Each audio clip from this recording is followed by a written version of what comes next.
It still stings. It's still stinging a day later. Sunburn? I was talking about the game, but both sting a little bit when you smack it like that. Anyway, Titans Tube, this is going to be a recap and highlights and some grades we are going to give the Titans after the Week 3 game against the Raiders.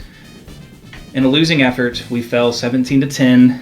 But anyway, let's get right down to it. Okay. So before we get started, if you guys watched our last week's preview video, I said that I had grown the stash for the Titans on our winning streak, which was 1 game, and I would shave it after we lost. Unfortunately, that winning streak did not last long. It lasted 1 week. Shame. So I have to say goodbye to the stash. So, as requested by you guys, I will shave it right here. I'm only going to shave half of it at the beginning of the video, and if you want to see the full thing shaved, you'll have to watch the whole video. Yeah. So tricked you. Yeah. Gotcha. So, without further ado, I can't even see. I'll tell you. Yeah, you're getting some hairs.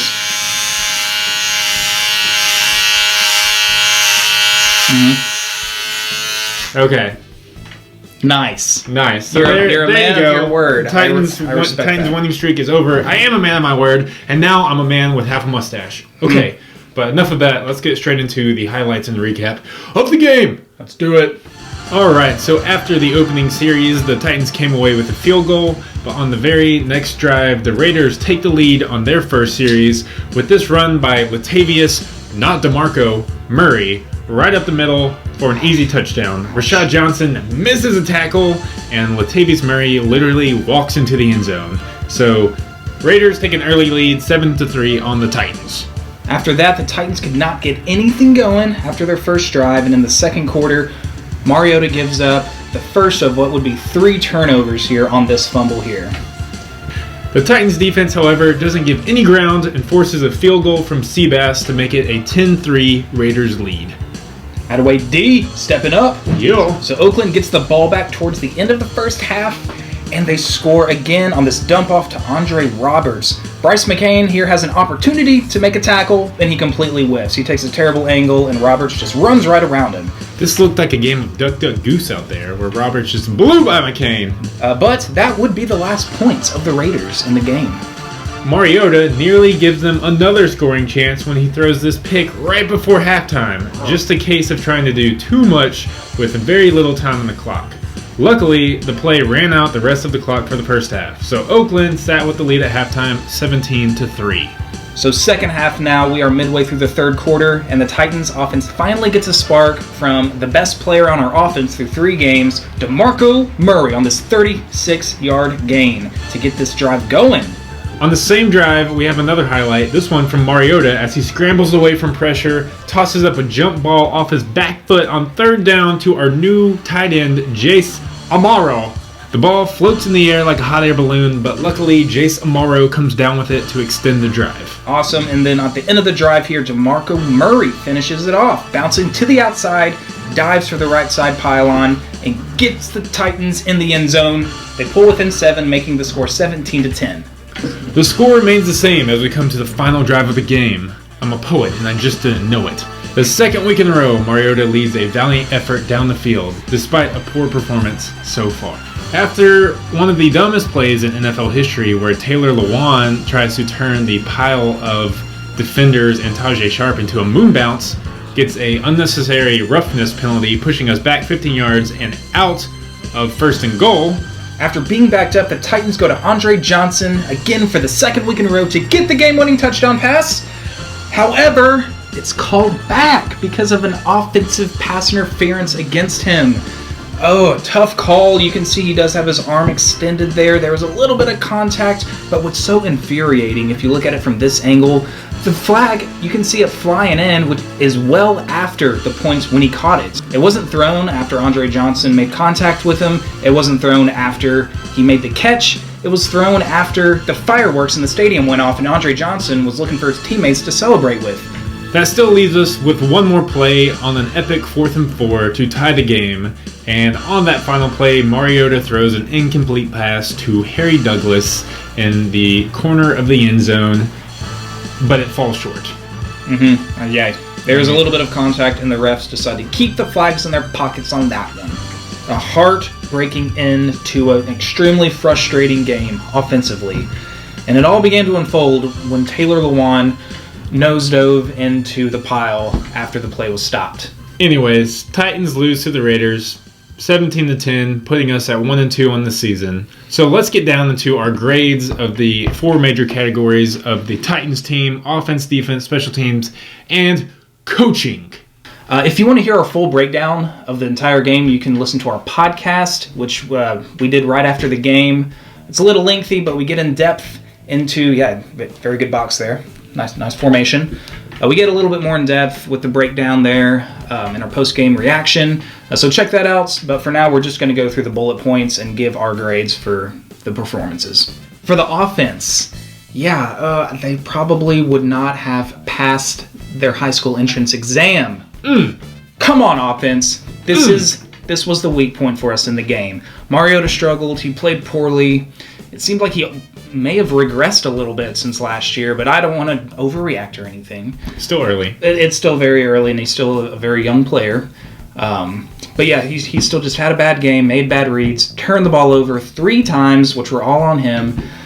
So that was bad. That was bad to see from a franchise quarterback. And going with Mariota's poor performance, that aided into our offense's ability to only put up 10 points in a game. And I'm sorry, but 10 points are not going to win you any games in the NFL.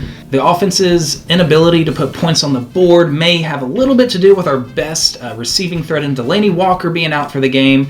Kendall Wright was still held out. He hasn't played in a regular season game so far.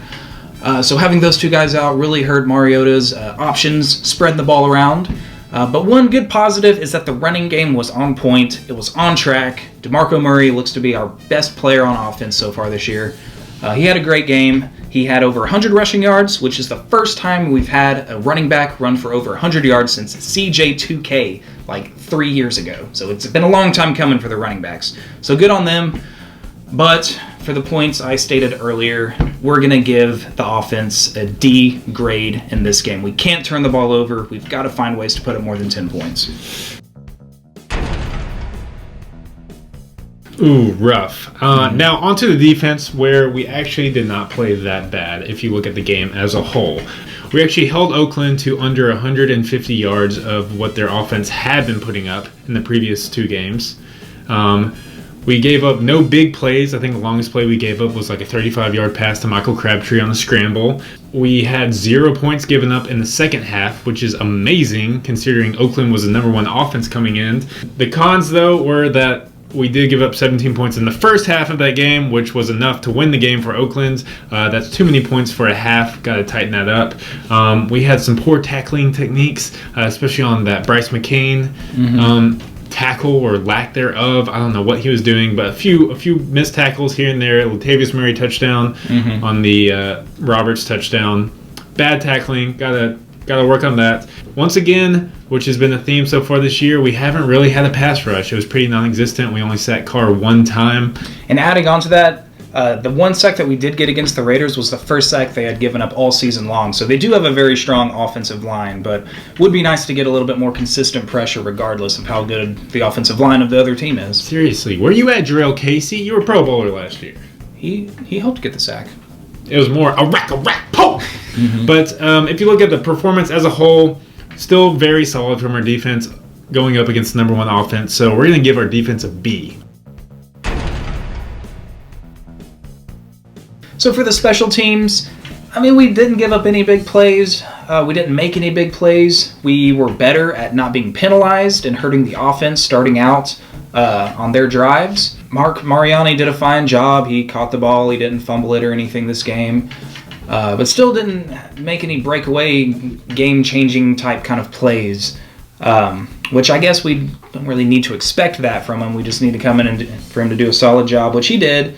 The one bad thing that the special teams did, though, is Ryan Suckup kicked a kickoff out of bounds, which gave the ball to the Raiders at the 40-yard line after the penalty. That kickoff led them to their first touchdown drive of the game, which took the lead.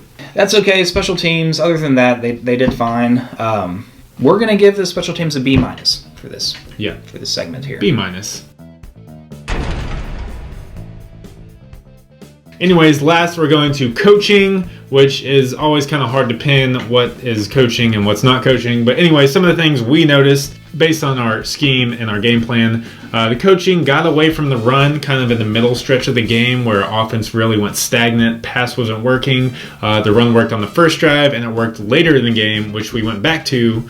But in the mid part of the game, it seemed like we got away from our game plan, and that's when Oakland started to take the lead. Right before halftime, I thought we had poor clock management, where Mariota actually ended up throwing that interception with just too little time on the clock, trying to force something, and almost gave Oakland some more points. So I believe we could have managed that time a little better, either taken a knee or done something better there. Some good things, though. Great defensive coaching adjustments in the second half. Once again, same as last week. We only gave up 3 points in the second half last week against Detroit. We gave up 0 points in the second half this week against Oakland's number one offense. So good adjustments at halftime. We didn't have as many penalties as well, so cleaner game. I attribute some of that to coaching and preparing for the week. Some more negatives though. Gotta be able to keep your players under control. Lewan's penalty, I know he's had a history with that, and I believe some of that comes down to preparation and just being able to control your players' emotions. At the end of the day, it's Lewan's action. You know, he chose to make that dumb play to get that penalty to take us out of first and goal. But I believe I'm going to pin some of that on coaching at least, because he's had a history of this and it's still happening. So I wasn't a big fan of the last play call on 4th and 4 to tie up the game, where we shifted Mariota out to the left, just limiting the field and giving the defense less ground to cover, and it led to an incomplete pass. So, But if he had made the touchdown, would you be praising the play call? I don't know. This is why I'm not a head coach in the NFL. But it didn't work out, so I'm blaming it on the coaches. You're a hero if it works. You're a dog if it don't. Exactly. That's what coaches in the NFL have to come to expect. Yeah. So overall, we're going to give coaching a B- as well.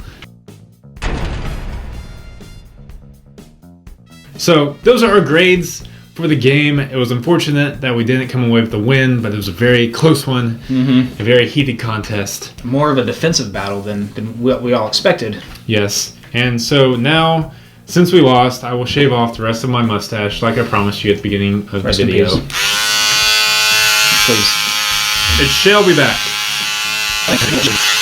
Thank goodness. It's done. You don't look like a monster anymore. No more mustache, so...